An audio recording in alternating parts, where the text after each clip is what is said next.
Boa noite a todos. A graça e a paz do nosso Senhor Jesus.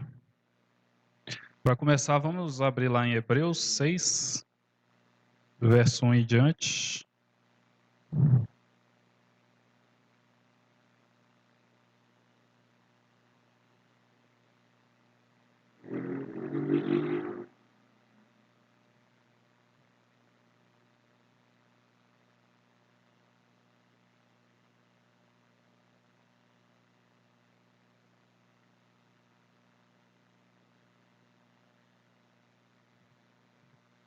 Hebreus 6, a gente vai ler o verso 1 e o verso 2.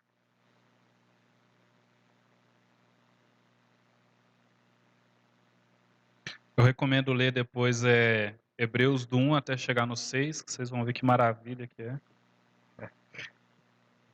Principalmente o 5.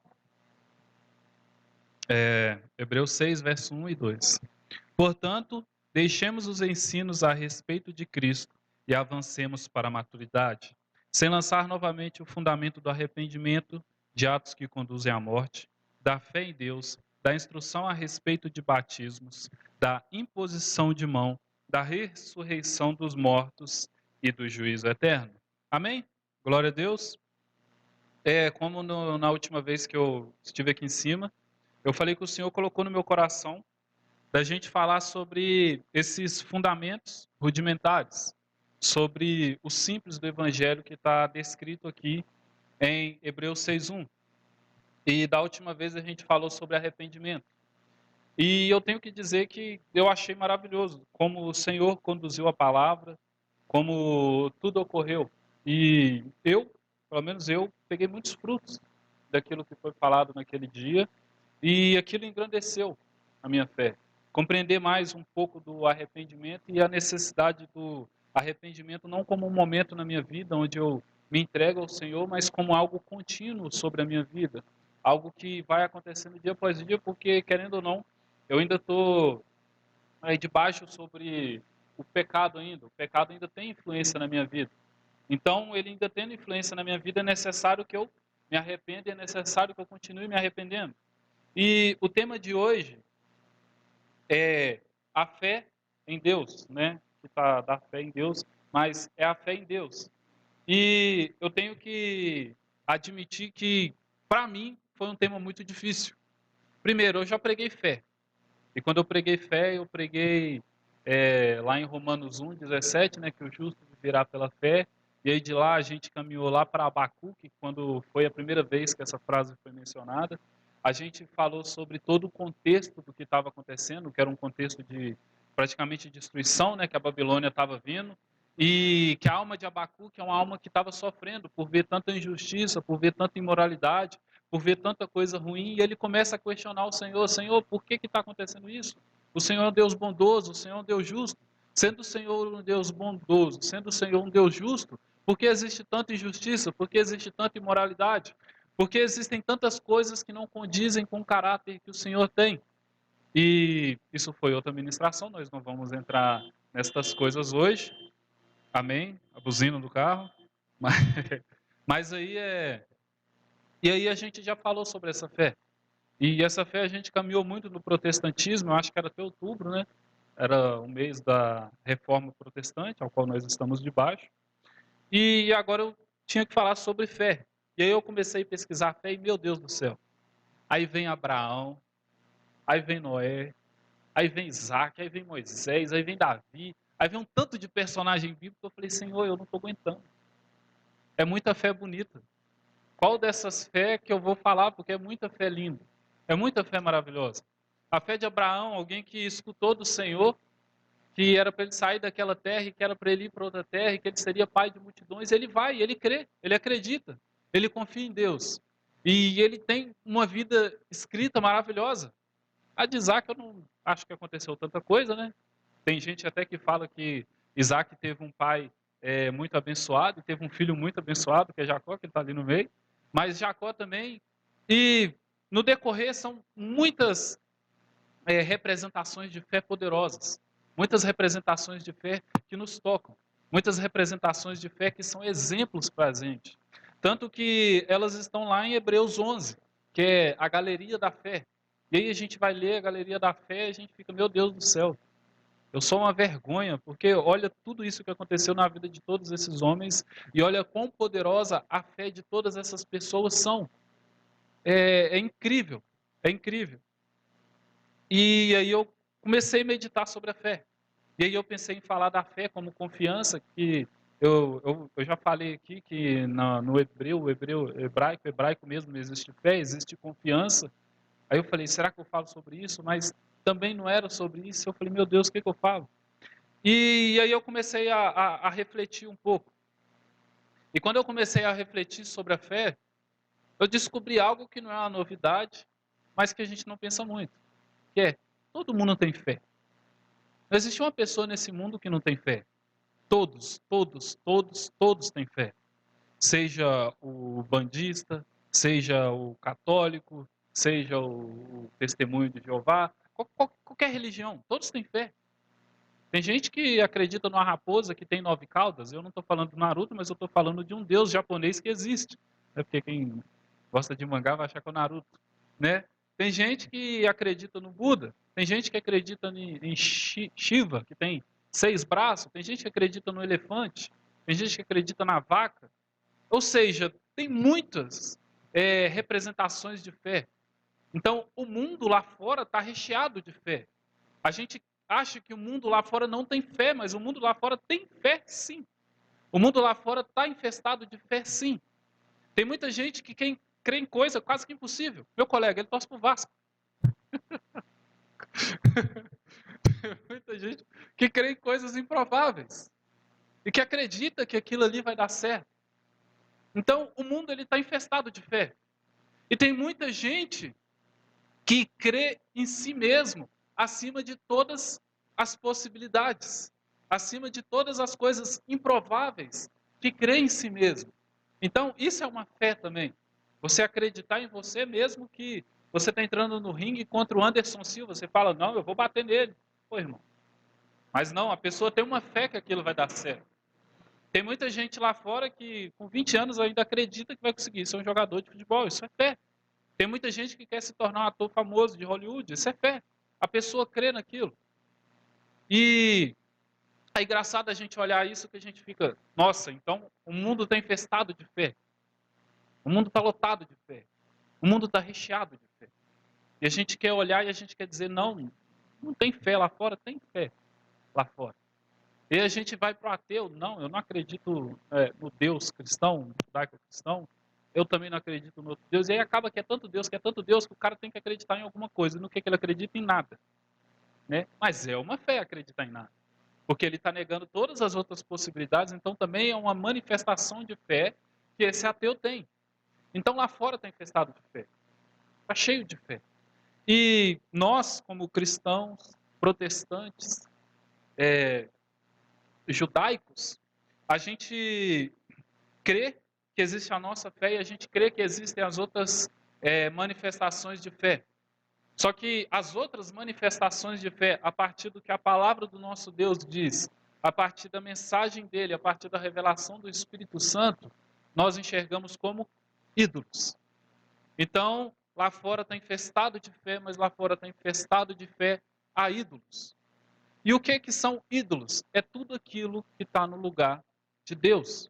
É tudo aquilo que está no lugar de Adonai, de Jeová, de... não sei como é que vocês gostam de falar, Deus. Tá tudo aquilo que está no lugar de Deus. Então, como eu disse, tem gente que acredita em Buda, ídolo. Tem gente que acredita em Shiva, ídolo. Tem gente que acredita em si mesmo, além de todas as outras circunstâncias. Um ídolo. Tem gente que ama mais o filho, mais a esposa, mais não sei o que, não sei o que. É um ídolo. Se torna um ídolo no coração dessa pessoa. Por que um ídolo? Nós temos que viver a nossa vida conforme os mandamentos do nosso Deus, conforme a vontade do nosso Deus. As nossas atitudes, elas são feitas, as nossas escolhas, elas são feitas a partir daquilo que o Senhor quer de nós.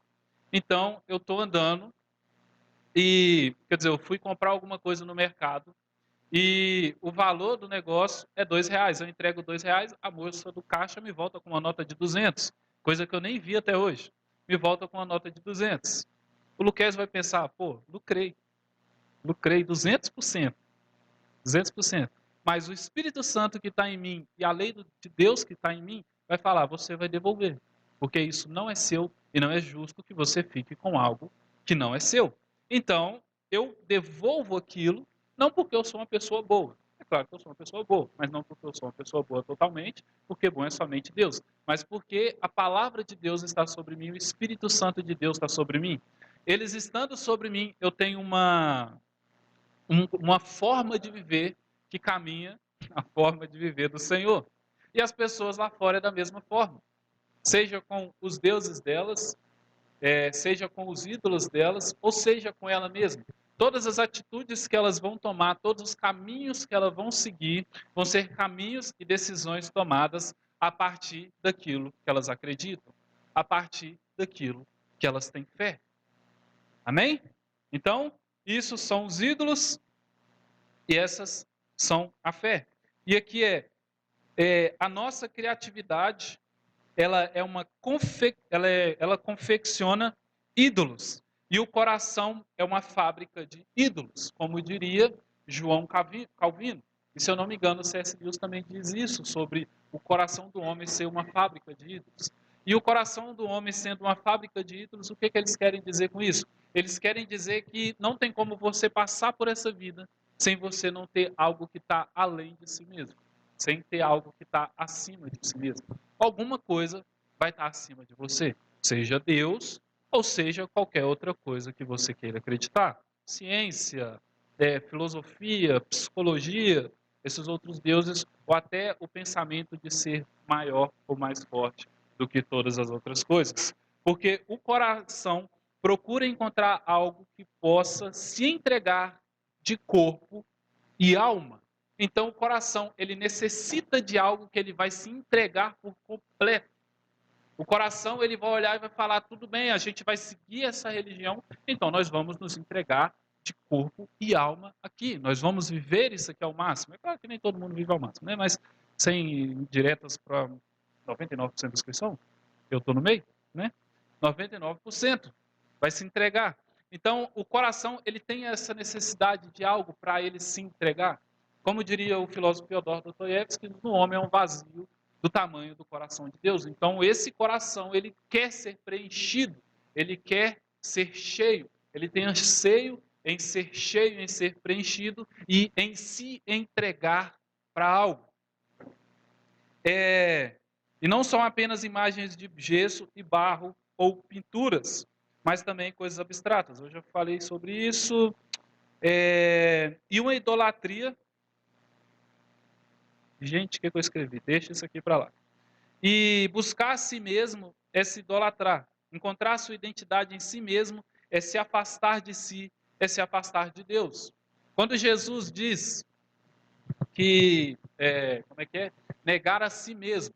Quando Jesus diz que nós devemos negar a si mesmos, Jesus está falando, é o seguinte, você vai estar negando a si mesmo, só que esse si mesmo que você está negando, não é algo que você é mesmo.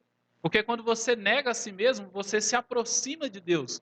E você se aproximando de Deus, você se torna verdadeiramente aquilo que você tem que ser. Então, quando eu não quero negar a mim mesmo, eu estou formando um ídolo que sou eu mesmo. E quando eu estou formando um ídolo que sou eu mesmo, eu me afasto de Deus porque eu tenho ídolo. E eu me afastando de Deus, eu me torno algo que eu não sou. E eu vou deixar assim porque se eu for tentar explicar vai ficar complicado. E aí nós vamos para uma passagem que está lá em Lucas 7, 36.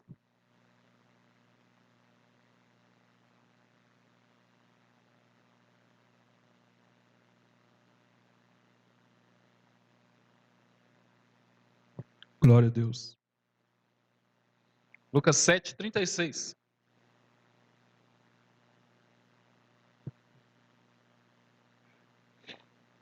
Amém? Vamos à leitura bíblica. Convidado por um dos fariseus para jantar, Jesus foi à casa dele e reclinou-se à mesa. Ao saber que Jesus estava comendo na casa do fariseu, certa mulher daquela cidade, uma pecadora, trouxe um frasco de alabastro com perfume. E se colocou atrás de Jesus a seus pés. Chorando, começou a molhar-lhe os pés com suas lágrimas. Depois os enxugou com seus cabelos. Beijou-os e os ungiu com perfume. Ao ver isso, o fariseu que o havia convidado disse a si mesmo: se este homem fosse profeta, saberia que nele está tocando e que tipo de mulher ela é, uma pecadora. Então disse Jesus: Simão, tenho algo a dizer a você. Dize, mestre, disse ele. 2 homens deviam a certo credor. Um lhe devia 500 denários e o outro 50. Nenhum dos dois tinha com que lhe pagar, por isso perdoou a dívida a ambos. Qual deles o amará mais? Simão respondeu: suponho que aquele a quem foi perdoado a dívida maior. Você julgou bem, disse Jesus. Em seguida virou-se para a mulher e disse a Simão: vê esta mulher? Entrei em sua casa, mas você não me deu água para lavar os pés. Ela, porém, molhou os meus pés com suas lágrimas e os enxugou com seus cabelos. Você não me saudou com um beijo, mas esta mulher, desde que entrei aqui, não parou de beijar os meus pés. Você não ungiu a minha cabeça com óleo, mas ela derramou perfume nos meus pés. Portanto, eu digo, os muitos pecados dela lhe foram perdoados, pois ela amou muito. Mas aquele a quem pouco foi perdoado, pouco ama. Então Jesus disse a ela: seus pecados estão perdoados. Os outros convidados começaram a perguntar: quem é este que até perdoa pecados? Jesus disse à mulher: sua fé a salvou. Vá em paz. Amém? Esse é uma passagem que eu amo, mas é uma passagem que eu tenho muito medo de ministrar. Porque toda vez que eu me imagino ministrando essa passagem, eu fico assim, não vai ser bom bastante. Porque o texto, a forma que o texto é escrito, a forma que o texto é descrito, é um murro no estômago de qualquer um. O texto está praticamente dizendo: você não tem vergonha na sua cara? Eu sinto assim quando eu leio esse texto, quando eu vejo essa mulher. Nesse texto aqui, toda vez que eu leio esse texto, eu falo: Senhor, eu sou fariseu, me perdoa. Me perdoa. Porque é muito complicado. E eu acho que a gente pega esse texto e a gente não aprofunda nele ainda. Porque se a gente se aprofundasse mais nele, aí que a gente olhar e falar: realmente, é um murro no estômago. Um murro do Mike Tyson ainda. Porque é muito complicado tudo que está acontecendo aqui. Então, vamos adentrar nisso aqui com tudo o que eu falei antes. Sobre os deuses, sobre a gente criar, sobre o coração criar ídolos, sobre o coração querer ídolos e tudo mais. Então, tudo bem. O fariseu, ele convidou Jesus para um jantar, né? Para um banquete, né? E eu escrevi aqui: o fariseu não convidou Jesus para se relacionar com ele. Ele convidou Jesus para testá-lo, para pôr ele à prova. Primeira coisa que a gente tem que entender nesse texto é o quê? Jesus, ele já estava pregando, Jesus, ele já estava ministrando. Então, Jesus, ele já tinha uma fama. Eu acho que eu já falei isso em outras pregações, né? Mas Jesus já tinha uma fama, então Jesus, ele já era conhecido. Então, quando Jesus chega nessa casa desse fariseu, nesse lugar, e vocês vão entender que tem mais pessoas nesse lugar ainda, mas quando ele chega nesse lugar, Jesus não é uma pessoa desconhecida, mas Jesus é uma pessoa conhecida. Então, aquele fariseu já ouviu as palavras de Jesus em algum lugar, em algum momento.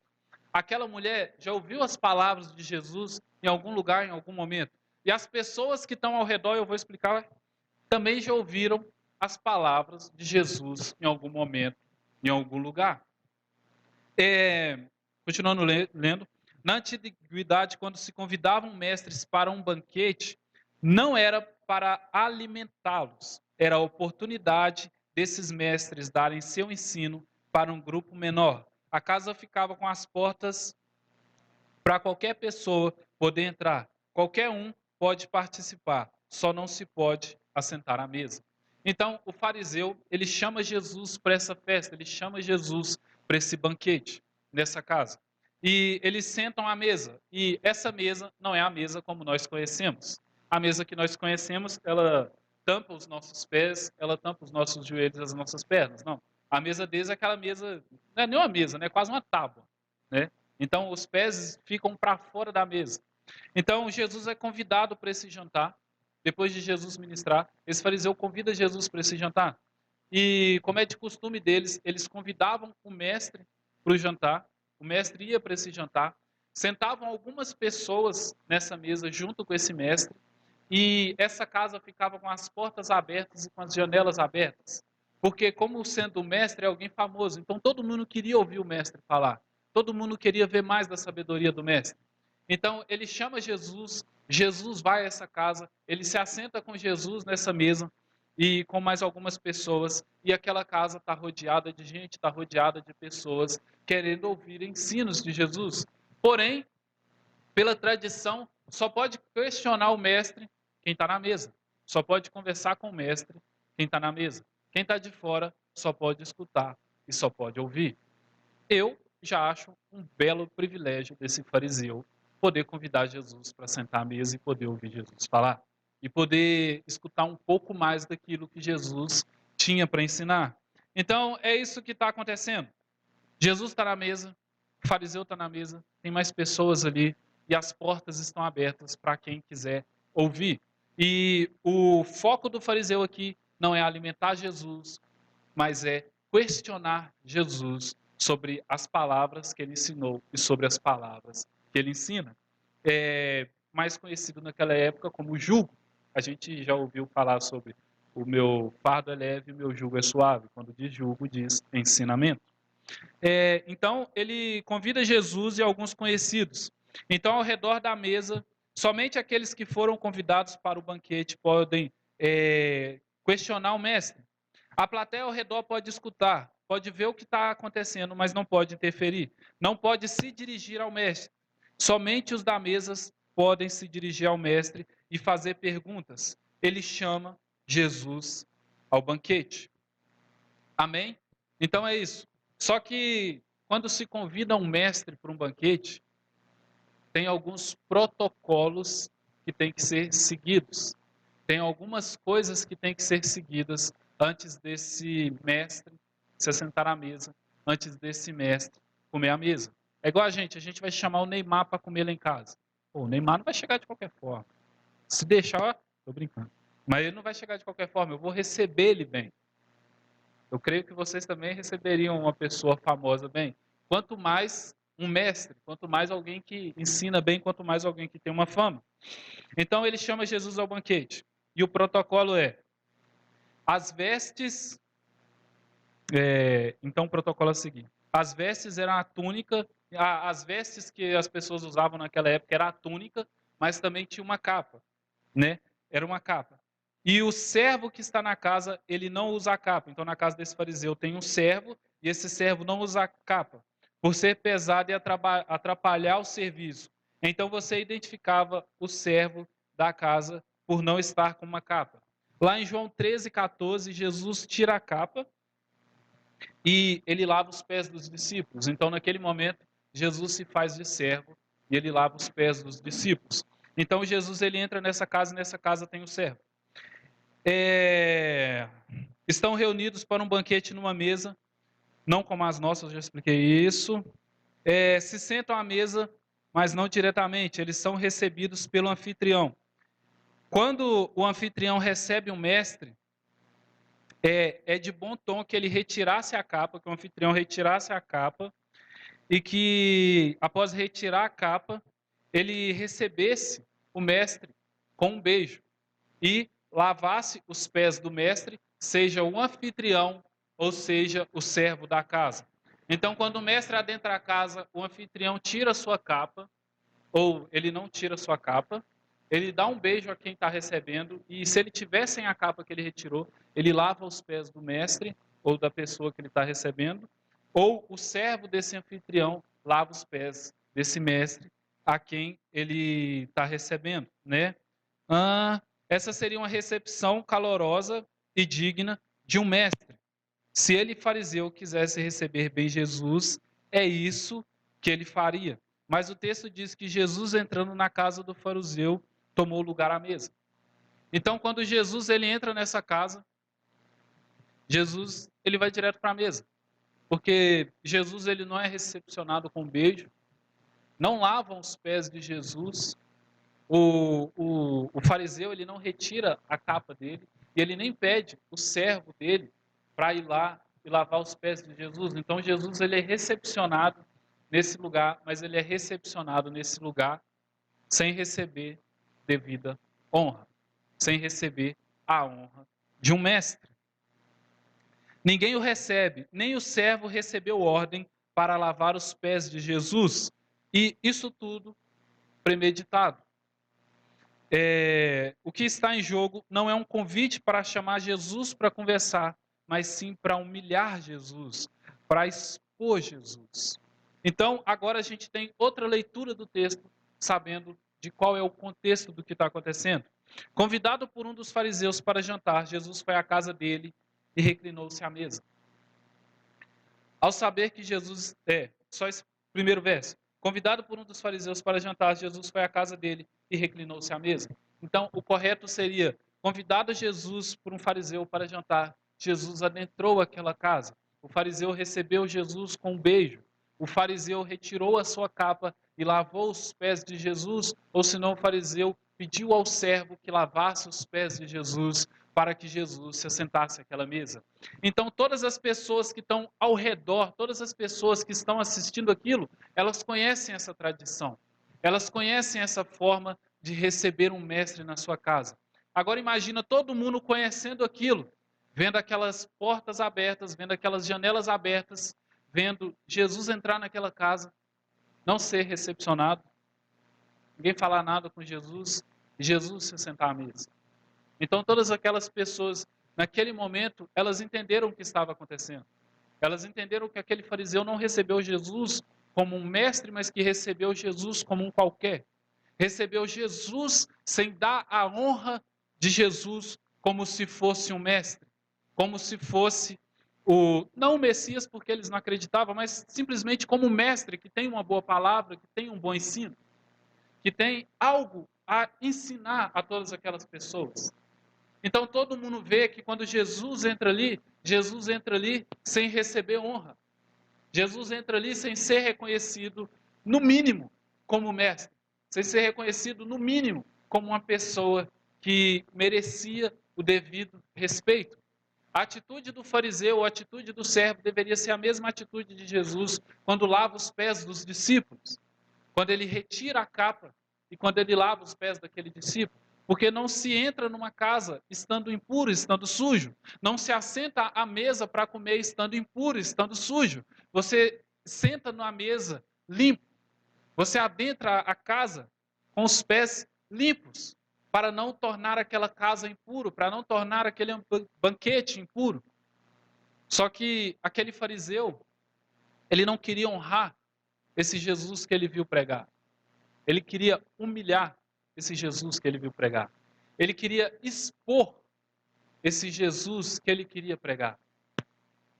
E esse fariseu, ele tem fé. Ele tem fé. E aí entra aquilo que me incomoda. Que todos lá têm fé. Todos lá fora têm fé. Esse fariseu tem uma fé. Mas para onde essa fé está direcionada? E esse fariseu, ele vem de encontro a gente como um incômodo para dizer, será que nós temos recebido Jesus na nossa casa com a devida honra que nós deveríamos estar recebendo Jesus na nossa casa? Será que nós temos recebido Jesus? Será que nós temos recebido Jesus com a devida honra que Jesus merece? Será que nós temos recebido Jesus com o devido mérito que ele deve ser recebido? Ou será que Jesus tem adentrado as nossas casas sem que nós o recebêssemos com um beijo? Sem que nós tenhamos lavado os pés dele?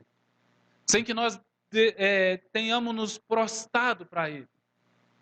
Esse texto, ele me incomoda e ele é difícil de pregar porque eu não consigo ver essa atitude na igreja brasileira. Eu não consigo ver essa atitude nem em pastores que eu sigo e vejo ministrações. Toda vez que eu leio, eu sinto como se toda vez que Jesus adentre um ambiente chamado igreja, Jesus vem e se assenta à mesa. E dificilmente é recebido com honra. Dificilmente é recebido com a devida honra que ele tem que ser recebido.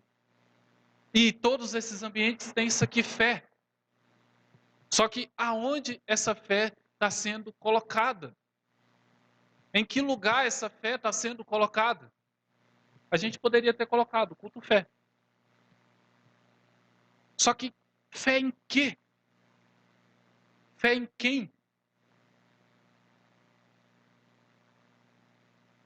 A nossa fé tem que estar devidamente colocada em Deus, no Pai. Se esse fariseu, a fé dele não tivesse colocada somente nas escrituras, somente nas leis, somente numa tradição, ele teria fé em Deus.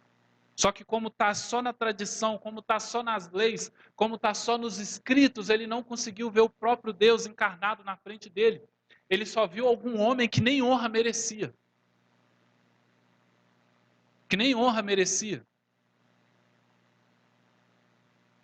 E quantos não estão enxergando Jesus como esse homem enxerga Jesus? Quantos não estão olhando para Jesus como esse homem não olha para Jesus? Quantos não vêm de uma tradição e nessa própria tradição Jesus é ignorado? Totalmente ignorado. E quantas vezes nós não recebemos Jesus como ele deveria ser recebido? Aqui é uma alusão a um tratamento ao Messias, ao Mestre. E o texto ele poderia ter colocado um gentil. Se fosse um gentil, a gente nem incomodaria. Mas é um fariseu, é alguém que conhece a lei, é alguém que conhece, é alguém que está nessa tradição. E como que alguém estando nessa tradição não reconhece quem que Jesus é, quem que o Messias é e as palavras dele? Então, essa fé mal colocada pode nos fazer ter essa atitude. Essa fé em algo que sobrepõe o que é Deus pode nos fazer ter essa atitude mesmo estando dentro da casa.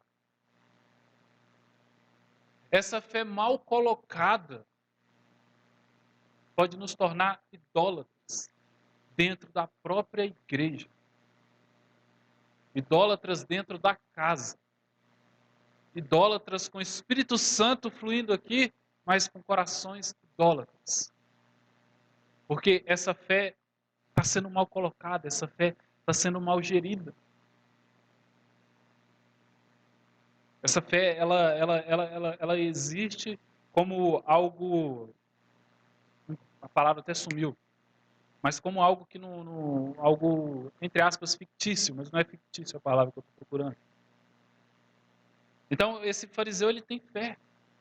Mas aonde que essa fé está? As pessoas lá fora têm fé. Mas aonde que essa fé está? Nós temos fé. Aonde que a nossa fé está colocada? Aonde que a nossa fé está colocada? Um arrependimento que não muda uma pessoa e uma fé que não leva essa pessoa a reconhecer Jesus. Meu Deus! É um ambiente perigoso demais. É um ambiente perigoso demais. Um ambiente sem arrependimento, e quando tem um arrependimento, não é um arrependimento que leva a Deus. Uma fé que existe, mas é uma fé que não leva a Deus, mas é uma fé que leva para qualquer coisa.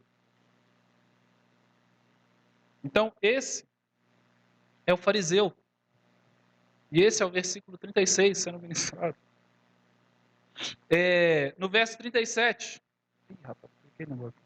Verso 37. Ao saber que Jesus estava comendo na casa do fariseu, certa mulher daquela cidade, uma pecadora, trouxe um frasco de alabastro com perfume. Então, ela sabia que o mestre estava jantando na casa do fariseu e foi lá. Ela tinha conhecimento que Jesus foi convidado. Ela tinha total conhecimento de onde Jesus estaria. E é como eu disse, essa mulher já ouviu Jesus ministrar. O fariseu também já tinha escutado Jesus ministrar. Por isso ela tem tanto anseio de ir onde Jesus está. Mas é incrível, ao saber que Jesus estava comendo na casa do fariseu, certa mulher daquela cidade, uma pecadora, trouxe um frasco de alabastro com perfume. Uma pecadora. O texto, ele enfatiza que aquela mulher é uma pecadora. O texto enfatiza que aquela mulher tem alguma coisa na vida dela que transforma ela em pecadora, que faz aos olhos das outras pessoas elas serem pecadoras. Não a condição de pecado, mas algum pecado que ela está praticando. E aproximavam-se de Jesus publicanos e pecadores, como está descrito em Lucas 15. E tem um banquete amigável. Publicano e pecadores se aproximam da mesa, e não só por milagres. Aqui, eu escrevi isso aqui, eu até perdi já o fim da meada, então nem vou falar. Ela vai até sua casa pegar o frasco de alabastro. E por que ela vai até a casa dela pegar esse frasco de alabastro? Por gratidão. E olha que Jesus nem tinha feito um milagre ainda na vida dela. Ela só ouviu as palavras de Jesus, e só de ouvir as palavras de Jesus, nasceu nela essa gratidão por ouvir essas palavras. Ela não vai para o banquete pelos fariseus. Ela não vai ao banquete pelos fariseus, mas sim por Jesus. Ela vai contra os olhares, ela vai contra os julgamentos, ela vai contra os que os outros dizem, ela vai contra uma identidade que o mundo quer que ela tenha, mas ela quer encontrar Jesus com o que ela tem de valor. Então, essa mulher conhecida como pecadora, ela vai, mesmo sabendo que vão ter olhares, julgamentos e todo esse tipo de coisa. No verso 38. E se colocou atrás de Jesus, a seus pés chorando, começou a molhar-lhe os pés com suas lágrimas, depois os enxugou com seus cabelos, beijou-os e ungiu com perfume. Então, nós temos esse fariseu que recebeu Jesus dessa forma. E agora nós temos essa mulher que foi na casa dela, para depois voltar para ouvir Jesus ministrar mais uma vez, para ouvir Jesus falar outra vez, ela leva esse frasco. O que faria ela com esse perfume, sendo ela pecadora e tendo a fama que tinha? Talvez aquele perfume fosse usado para atrair homens para si, que desse sentido à sua busca, para atrair homens para si, a quem diga que as mulheres dessa época tinham 2 frascos, um grande que ficava em casa e um menor que elas usavam para a questão de prostituição. O texto não fala se ela era ou não, mas é algo histórico. Ela não foi na casa dela para se livrar do colar. Oh, meu Deus. Ela... Então, o que eu escrevi? Ela não entraria na casa de um fariseu por ser imunda aos olhos desse fariseu. Mas a casa está aberta. E ela foi para ouvir Jesus. E não só ouvir Jesus, ela foi para derramar o perfume sobre a cabeça e as mãos de Jesus, porque isso era um costume comum da época. Isso era um gesto de gratidão. E ela já... Porque isso é um gesto de gratidão. E aqui nós temos essa mulher, que ela busca esse frasco por gratidão a Jesus. A ideia dela era derramar sobre a cabeça de Jesus e sobre as mãos de Jesus como um gesto de gratidão. Só que quando ela chega nesse lugar e ela vê todo o contexto que está acontecendo, o coração dessa mulher dói. O coração dessa mulher dói. Porque ela tinha uma gratidão por Jesus. Ela ouviu as palavras de Jesus. Ela entendeu as palavras de Jesus. As palavras de Jesus encontraram um lugar no coração dela. Só que imagina você vendo Jesus sendo humilhado. Imagina você vendo Jesus sendo exposto como ninguém para todos verem, para todos enxergarem. Imagina essa situação, todas aquelas pessoas ao redor da mesa estão com os pés limpos. Só Jesus está com os pés sujos. Só Jesus está com os pés imundos. Todas aquelas pessoas daquela mesa têm honra. Só Jesus que não tem. Só Jesus que não estava carregando honra em si. Sabe, essa mulher, quando ela vai para a casa do fariseu, ela não vai pensando, quando eu chegar lá, eu vou lavar os pés de Jesus, porque ninguém lá vai ter lavado os pés de Jesus. Não, ela não pensa isso. Se ela tivesse pensado nisso, ela teria levado uma toalha. Talvez ela teria levado até uma bacia. Mas não, quando ela chega lá, ela se depara com toda essa situação. Ela se depara com tudo isso que está acontecendo. E ela se depara com ela mesma, pecadora, em todo aquele ambiente. Aquele que aquele que tem as palavras que me causaram tanto impacto, está sendo humilhado, está sendo desprezado, está sendo ignorado. Ele está nessa mesa sem honra, com os pés sujos. E aí, essa mulher, ela começa a chorar. Ela começa a chorar porque ela não aguenta ver Jesus sendo humilhado. E quando ela começa a chorar, ela vai até os pés de Jesus. Indo ela até os pés de Jesus, ela não chora uma lágrimazinha de crocodilo, ela se derrama em lágrimas. Jeremias, ele diz lá em Lamentações que é como se fluíssem rios dos olhos dele, quando ele via toda a assolação que estava acontecendo com Israel. Essa mulher é a mesma coisa, é como se jorrassem rios dos olhos dela. E começam a molhar os pés de Jesus. E quando começa a molhar os pés de Jesus, ela começa a enxugar os pés de Jesus com o próprio cabelo. E aqui mais uma vez nós temos que entender algo. Nós temos que entender que todo mundo vê aquela mulher como uma pecadora. Como que uma pecadora chega perto de um mestre e começa a tocar esse mestre? Hoje em dia as mulheres com cabelo solto é normal, mas naquela época não é. Quer dizer, creio eu que em algumas igrejas até hoje não é normal isso, né? Mas não é. Então nós temos um mestre, e esse mestre, ele está sendo desonrado, e nesse mesmo momento que ele está sendo desonrado, chega uma mulher que é uma pecadora, e ainda toca nele. Essa mulher ainda tira os cabelos dela, e começa a passar nos pés dele, e começa a derramar esse perfume sobre ele, e beija os pés dele.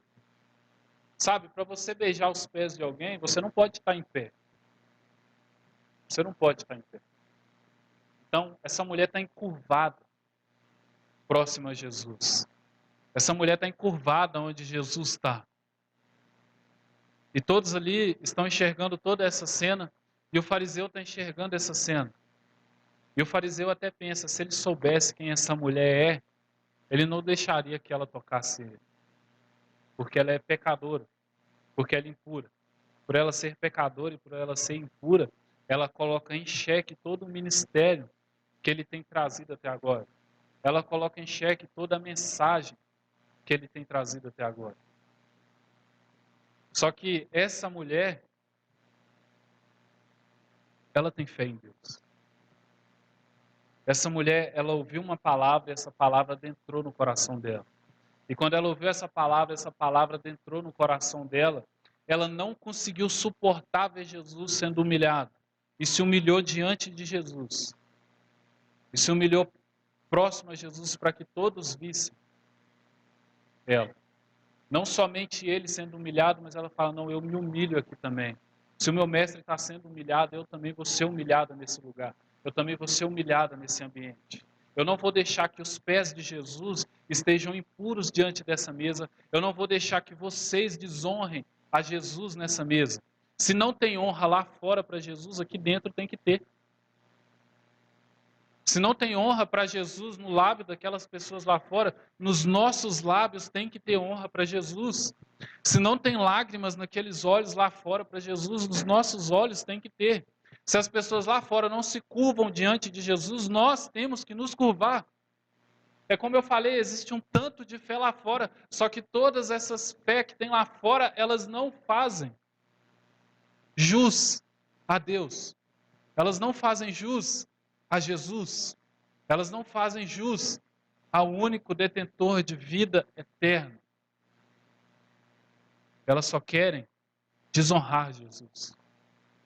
Elas só querem desonrar a Deus. Elas só querem tirar de Deus aquilo que é de direito dele, que são os filhos dele, que são o coração dos filhos dele, que é aquele sopro de vida que veio sobre todos nós. Só que tem que ter um remanescente dessa fé em Deus. Tem que ter um remanescente da fé em Jesus Cristo. Tem que ter um remanescente daqueles que não vão suportar ver Jesus sendo humilhado humilhado, é isso mesmo, diante de outras pessoas. Só que será que nós somos esses remanescentes? Será que somos esses remanescentes que não vão suportar ver essas coisas?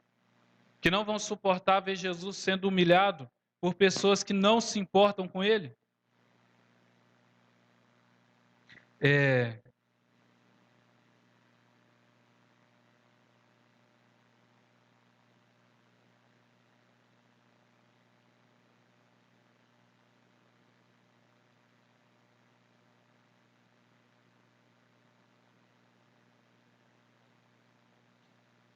e ela faz esse movimento. E aí no 39, ao ver isso, o fariseu que a havia convidado disse a si mesmo: se este homem fosse profeta, saberia quem nele está tocando e que tipo de mulher ela é, uma pecadora. Então lhe disse Jesus: Simão, tenho algo a dizer a você. Dize, mestre, disse ele.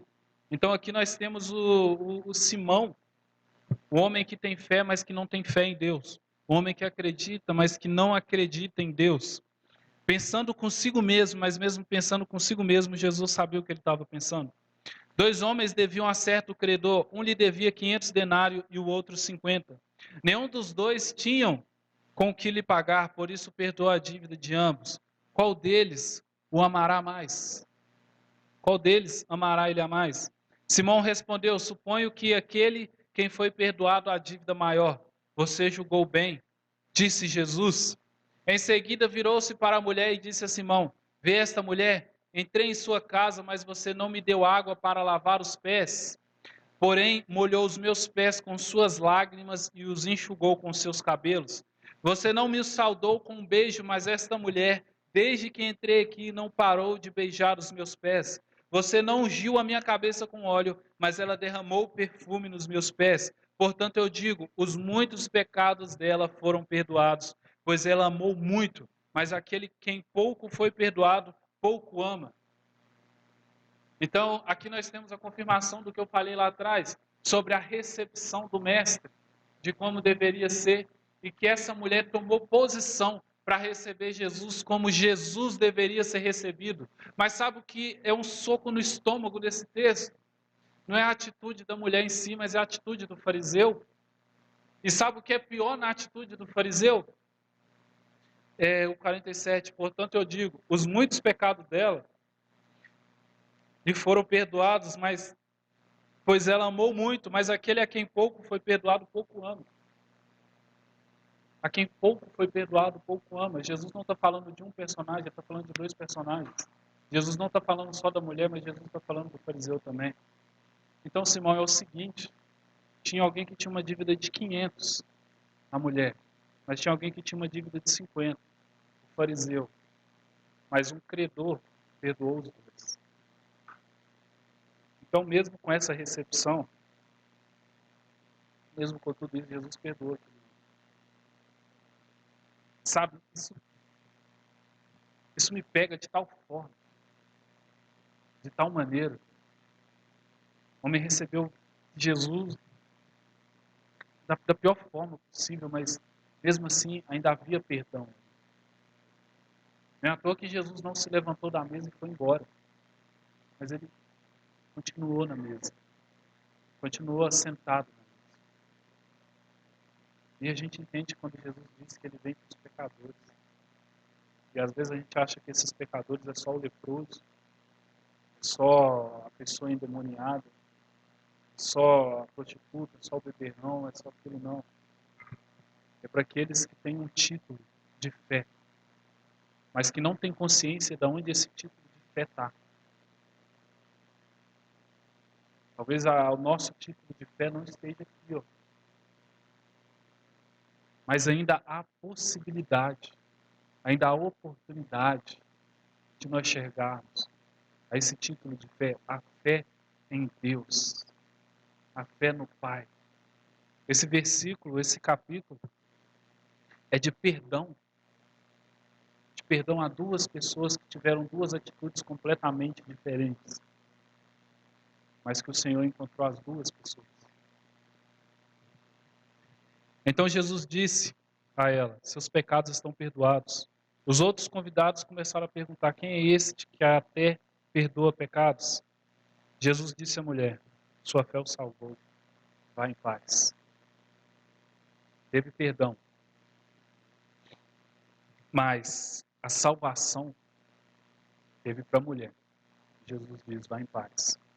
Sabe, Deus tem nos perdoado continuamente, continuamente. Tem perdoado a nossa falta de prontidão diante dele, a nossa falta de honra diante dele, a nossa falta de entrega diante dele, a nossa falta de uma boa recepção para ele, num lugar santo, num lugar digno para ele. Ele tem perdoado. Ele tem perdoado a nossa falta de empenho. Ele tem perdoado a falta do beijo. Ele tem perdoado a falta do lavar os pés. Ele tem perdoado até o se assentar à mesa com os pés sujos. Só que vai chegar um momento, irmãos, onde nós temos que ter essa fé que vai nos salvar. E essa mulher, ela vem de confronto ao que o fariseu fez. E agora ela vem de confronto a nós também. É muito fácil a gente se colocar no lugar da mulher. É muito fácil. Ah, eu sou a mulher que entrou e lavou os pés de Jesus. É muito fácil. É muito fácil. É muito fácil ser como é que chama? O bom samaritano, que salva aquele homem que foi esmurrado até quase à morte. É muito fácil ser ele. Mas sabe o que é difícil? Se enxergar como os ladrões que bateram naquele homem. Sabe o que é difícil? Se enxergar como o fariseu que está aqui. Que tem uma fé, mas que não tem uma fé que está posicionada no lugar que deveria estar posicionado. É muito difícil se enxergar assim. É muito difícil se ver assim. Mas o texto está aqui para nos confrontar das duas maneiras. Seja nós como fariseu, ou seja nós como a mulher que entendeu quem é Jesus. Mas o texto ele está para nos questionar. Porque o perdão está aqui. Mas o que nós vamos fazer a partir desse perdão? Aonde nós colocaremos a fé que nós temos? Aonde nós vamos pôr a fé que o nosso coração tem?